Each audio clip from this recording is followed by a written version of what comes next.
नमस्कार, स्वागत है आपका बिहार समाचार में। बिहार वालों के लिए आज सबसे बड़ी घोषणाएं हो गई है। बिहार के गरीबों के लिए, मजदूरों के लिए खुशखबरी है। साथ ही बिहार में शराबबंदी कानून खत्म किया जा सकता है और ये बड़ा बयान खुद बिहार सरकार ने दे दिया है। तो इधर तेजस्वी यादव ने भी बिहार वालों के लिए कई बड़े ऐलान कर दिए हैं। बिहार के गरीबों के लिए, मजदूरों के लिए, किसानों के लिए आज बड़ी खुशखबरी है। तो आज की बिहार की महत्वपूर्ण खबरों पर बात करेंगे। इससे पहले आपसे एक छोटी सी अनुरोध है, कृपया वीडियो को एक प्यारा सा लाइक अवश्य कर दीजिएगा। आपका लाइक करना ही हमारी मेहनत का फल होता है। जीतन राम मांझी ने शराबबंदी को लेकर फिर से बड़ा बयान दे दिया है। इन्होंने कहा है कि हमने नीतीश कुमार जी से बात कर ली है। बिहार में यदि एनडीए की सरकार फिर से बन जाती है तो शराबबंदी कानून को हम खत्म कर देंगे। देखिए, जीतन राम मांझी ने बड़ा बयान दे दिया है कि यदि बिहार वाले चाहते हैं कि शराबबंदी कानून खत्म हो तो वे एनडीए को वोट करें। यदि इस बार हम लोकसभा चुनाव जीत जाएंगे और 2025 में यदि एनडीए की सरकार बिहार में बनती है तो बिहार में शराबबंदी कानून को हटा दिया जाएगा। तो बिहार की जनता एनडीए को वोट करें। एनडीए की सरकार बनते ही शराबबंदी कानून खत्म होगा और पूरी तरीके से शराब पीने की छूट मिल जाएगी। एक तरफ जहां बीजेपी वाले 400 पार सीट लाने का दावा करते हैं, लेकिन बीजेपी के कई नेता अभी से ही हार मानने लगे हैं और कह रहे हैं कि इतने सीट हमारे नहीं आएंगे। तो इधर तेजस्वी यादव ने बड़ा दावा कर दिया है। तेजस्वी यादव ने कहा कि 300 से भी अधिक सीटों से जीत रही है इंडिया गठबंधन। जनता का पूरा प्यार हम लोगों को मिल रहा है, जिसे लेकर एनडीए में डर बहुत ही ज्यादा है। साथ ही तेजस्वी यादव ने कहा कि ये झूठ पर सच की जीत का चुनाव है, ये बुराई पर अच्छाई की जीत का चुनाव है, ये जुमलों का नहीं हकीकत का चुनाव है, ये ग्लोबल नहीं स्थानीय मुद्दों का चुनाव है, ये खास का नहीं आम आदमी का चुनाव है, ये बेरोजगारी का नहीं बल्कि नौकरी का चुनाव है, ये बकवास करने का नहीं विकास करने का चुनाव है, ये बीजेपी वालों के संविधान बदलने जैसे नापाक इरादे का नहीं बल्कि नौकरी, संविधान, आरक्षण और लोकतंत्र को बचाने का चुनाव है। ये देश के किसान, नौजवान, छात्र, शिक्षक, नारी सम्मान और व्यापारी कर्मचारी का चुनाव है। इस बार हम 300 के भी पार सीटों से लोकसभा चुनाव जीत रहे हैं। बिहार में लोकसभा चुनाव के बीच खूब शराब लाए जा रहे हैं। नवादा में 950 लीटर शराब लदे 7 बाइक को जब्त किया गया। तस्वीरों में देखिए किस तरह से बोरे भर भर कर शराब लाया जा रहा था। देखिए, आज बिहार में शराबबंदी की ऐसी हालात हो गई है कि ना तो शराब माफिया डर रहे हैं और ना ही शराब की डिलीवरी करने वाले। आज बिहार में शराब की होम डिलीवरी तक हो रही है। और इधर देखिए, पटना हाईकोर्ट ने अब बड़ा आदेश दे दिया है। पटना हाईकोर्ट ने कहा है कि हर कार्यवाही में शराब के साथ गाड़ी को जब्त नहीं किया जा सकता है। देखिए, अगर किसी बाइक पर पीछे बैठा हुआ व्यक्ति अपने पास शराब छुपा कर ले जा रहा है और गाड़ी चलाने वाला या पीछे बैठा व्यक्ति दोनों में से उस गाड़ी का मालिक कोई भी नहीं है, यानी उस गाड़ी को शराब डिलीवरी करने के लिए उन दोनों ने किसी और से मांग कर लाए हुए हैं, तो ऐसी परिस्थिति में गाड़ी को जब्त नहीं किया जा सकता है। हाईकोर्ट की इस आदेश के बाद आज बिहार में शराब की डिलीवरी भी हो रही है। तो कई लोग बाइक मांग कर ला रहे हैं और शराब की होम डिलीवरी कर रहे हैं। और एक बार सरकार ने गलती भी कर दी कि एक बाइक को जब्त कर लिया तो सरकार को उल्टा 1 लाख रुपए का मुआवजा भरना पड़ा, 1 लाख रुपए का फाइन देना पड़ा उस शराब बेचने वालों को। साथ ही बिहार में लगातार शराबबंदी कानून का विरोध हो रहा है, इसे खत्म करने की मांगे हो रही है। आखिर बीजेपी वाले चाहते क्या हैं, जनता समझ ही नहीं पा रही है। कभी बीजेपी के नेता कहते हैं कि हम संविधान को खत्म कर देंगे तो पीएम मोदी जी कहते हैं कि संविधान बचाने के लिए एनडीए को वोट दें। कभी बीजेपी के नेता ये बयान देते हैं कि देश में नहीं चलेगा 4 बीबी और 40 बच्चों वाला सिस्टम।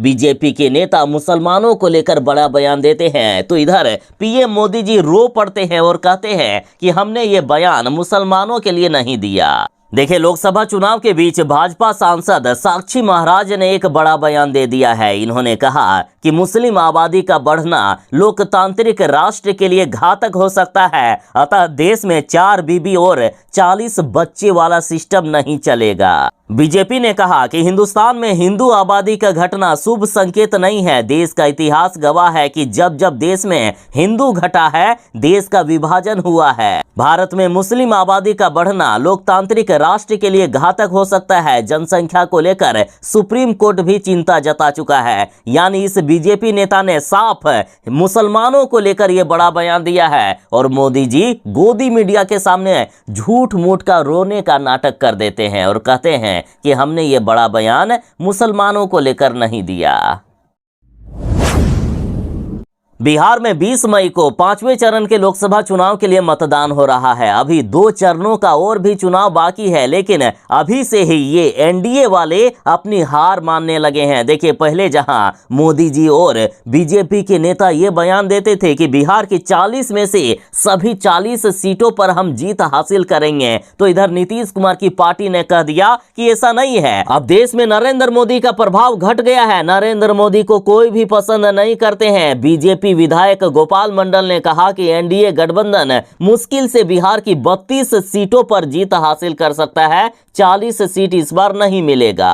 अब सीधा सीधी नीतीश कुमार की पार्टी जदयू कह रही है कि इस बार प्रधानमंत्री नरेंद्र मोदी का प्रभाव घट गया है। जनता उन्हें पिछली बार की तरह इस बार नहीं पसंद कर रही है। साथ ही नीतीश कुमार की पार्टी जदयू ने बीजेपी के 400 पार के दावों की भी हवा निकाल दी है। तो इधर तमाम एग्जिट पोल कह रहे हैं कि बिहार में इस बार इंडिया गठबंधन की सरकार बन सकती है। देखिए, लोकसभा चुनाव 2024 को लेकर एबीपी न्यूज के साथ सी वोटर ने बिहार में सर्वे कराया, जिसमें से ये कहा गया कि एनडीए इस बार 16 से 18 सीट बिहार में ला सकता है, तो वहीं इंडिया गठबंधन 21 से 23 सीटों पर जीत हासिल करेगा। यानी बिहार में इंडिया गठबंधन की जीत होगी। साथ ही देश में भी इंडिया गठबंधन की सरकार बनने का दावा किया जा रहा है। तेजस्वी यादव ने प्रधानमंत्री नरेंद्र मोदी के 10 साल पर तंज कसा है। कहा है कि आज किसान कंगाल, युवा छात्र बेहाल। देखिए, पीएम मोदी के 10 साल पर तेजस्वी यादव ने कहा है कि 10 साल किसान कंगाल, 10 साल युवा छात्र बेहाल, 10 साल तरक्की फटेहाल, 10 साल प्रगति का बुरा हाल, 10 साल भाजपा मालामाल, 10 साल फैलाया महाजाल, 10 साल बर्बाद भविष्य काल, 10 साल उम्मीदों का इंतकाल, 10 साल भाषणों का भंवर जाल, 10 साल व्यापारियों का जी का जंजाल। तो तेजस्वी यादव के इस ट्वीट में देखिए बीजेपी के समर्थक क्या जवाब देते हैं। कहते हैं कि इन 10 सालों में राम मंदिर बना, सीएए कानून लागू हुआ, नई शिक्षा नीति बनी, धारा 370 लागू हुआ, 3 तलाक कानून लागू हुआ, जीएसटी, महिलाओं को खुले में शौच से मुक्ति मिली, महिलाओं को जहरीले धुएं से मुक्ति मिली, संसद में 33% महिलाओं को आरक्षण मिला, गरीब के सिर पर छत मिला, करोड़ों को नल से पानी मिला, आयुष्मान भारत, स्वच्छ भारत मिशन, दुनिया की 5वीं आर्थिक शक्ति, भ्रष्टाचार मुक्त सरकार, एमएसपी पर फसलों की खरीद, पहले दलित राष्ट्रपति और अब आदिवासी राष्ट्रपति, केंद्र सरकार की वैकेंसी में ओबीसी को आरक्षण, गुलामी से मुक्ति, एक देश एक चुनाव पर कारगर कदम, फ्री राशन, सशक्त सेना, 1 करोड़ सौर ऊर्जा का वादा, आईआईटी की भरमार, दुनिया में दूसरे नंबर पर मोबाइल मैन्युफैक्चरिंग 100%, रेलवे विद्युतीकरण की तरफ अग्रसर, बुलेट ट्रेन, बड़े शहरों को मेट्रो से जोड़ना, यूपीआई, राफेल का भारत आना, जनधन योजना, सर्जिकल स्ट्राइक, किसान सम्मान निधि योजना, पीएम गरीब Kalyan Yojana, digital India, smart city जैसे कई बड़ी योजनाएं चलाई गई। बिहार में लोकसभा चुनाव के बाद जीतनराम मांझी जी का ये बयान खूब जोर से वायरल हो रहा है। जीतनराम मांझी बोले थे कि जो भी पार्टी दारू और ताड़ी से बैन हटाएगा उसी को वोट दे, वरना जनता वोट ही ना दे। साथ ही जीतनराम मांझी ने यहां तक कहा था कि उनकी पार्टी घूम घूम कर गरीबों को बताएंगे कि जो भी पार्टी दारू, बालू और ताड़ी से प्रतिबंध हटाएगा उसी को वोट देना है। यानी जीतनराम मांझी का सीधा कहना था कि यदि नीतीश कुमार जी बिहार में शराबबंदी को नहीं हटाते हैं तो जीतनराम मांझी के अनुसार नीतीश कुमार जी को भी वोट नहीं देना है। बाकी आप जनता का क्या राय है? क्या बिहार में शराबबंदी कानून को खत्म करना चाहिए? कमेंट में अपनी बात जरूर ही बताइएगा। बिहार में गर्मी से लोग परेशान हैं, तो इधर मौसम विभाग ने कहा है कि बिहार के आज भी कुछ जिलों में बारिश होने वाली है। साथ ही कल से बिहार के अधिकांश जिलों में बारिश होने की संभावना है। और देखा जाए तो बिहार में कभी बारिश तो कभी धूप का दौर जारी रहेगा। लेकिन आपको ये बात जानकर खुशी होगी कि बिहार में जल्दी ही मानसून आ रहा है, जल्दी ही बिहार में बारिश का दौर शुरू होगा। और मौसम विभाग IMD की रिपोर्ट के अनुसार इस बार सामान्य से अधिक बारिश होगी। इस बार भयानक बारिश होने वाली है। इस बार पिछले 2 दशकों का रिकॉर्ड भी टूट जाएगा। देखिए, IMD के अनुसार 31 मई को सबसे पहले केरल में मानसून दस्तक देने वाला है। साथ ही पटना मौसम विज्ञान केंद्र ने कहा है कि बीते साल पूर्णिया के रास्ते बिहार में 13 जून को मानसून आ गया था और इस बार भी 18 से लेकर 19 जून के बीच बिहार में मानसून आ जाएगा। इस बार सबसे ज्यादा खतरनाक वाली बारिश होगी। एक तरफ जहां प्रधानमंत्री नरेंद्र मोदी जी ने गारंटी दे दी है कि मैं गारंटी देता हूं कि एक भी अपराधी और भ्रष्टाचारियों को नहीं छोड़ूंगा, सारे के सारे जेल में रहेंगे, तो इधर अब सम्राट चौधरी ने भी कह दिया है कि 4 जून के बाद सभी भ्रष्टाचारी जेल जाएंगे। इन्होंने कहा कि इसलिए ये लोग फरफरा रहे हैं डर से। देखिए, सम्राट चौधरी ने कहा है कि सारे लोग एकदम जेल जाएंगे, ये स्पष्ट हो चुका है। 4 जून को लोकसभा चुनाव का जब रिजल्ट आएगा और देश में जितने भ्रष्टाचारी हैं सब के सब जेल भेजे जाएंगे। वहीं सम्राट चौधरी के इस बयान को लेकर जब मीडिया ने तेजस्वी यादव से सवाल किया तो उन्होंने कहा कि सम्राट चौधरी आखिर क्या चीज है, उनके बारे में कोई अटेंशन नहीं लेता है। 4 लोग भी उनकी रैली में नहीं पहुंच रहे हैं।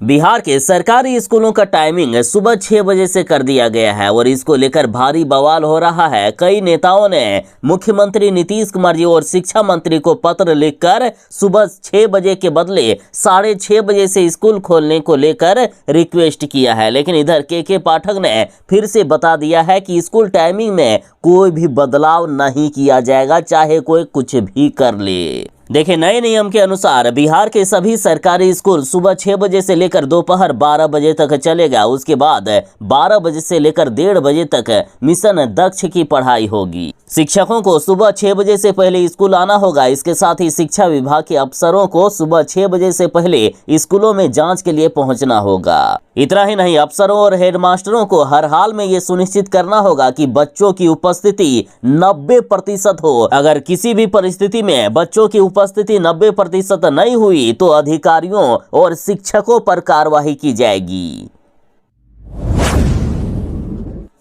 शराब घोटाले में पहले दिल्ली के मुख्यमंत्री अरविंद केजरीवाल को जेल भेजा गया और अब आम आदमी पार्टी पर बीजेपी ने केस कर दिया है। तो इधर अरविंद केजरीवाल ने पीएम मोदी को दे दी है चुनौती और कहा कि कल 12 बजे बीजेपी दफ्तर पहुंच रहा हूं। केजरीवाल ने कहा है कि मैं अपनी पार्टी के सभी नेताओं और विधायकों को लेकर कल 12 बजे बीजेपी मुख्यालय पहुंच रहा हूं। आपको जिसे जिसे जेल में डालना है डाल दीजिएगा। केजरीवाल ने दावा किया है कि बीजेपी आम आदमी पार्टी को कुचलना चाहती है। उन्होंने कहा है कि आम आदमी पार्टी एक विचार है, जितने आम आदमी पार्टी के नेताओं को जेल भेजा जाएगा उससे अधिक नए नेता पैदा होंगे। अरविंद केजरीवाल ने कहा कि मोदी जी हार के डर से डर गए हैं, इसलिए वे इस तरह के कांड कर रहे हैं। लेकिन चाहे ये बीजेपी वाले कुछ भी कर ले, इनकी हार इस बार निश्चित है।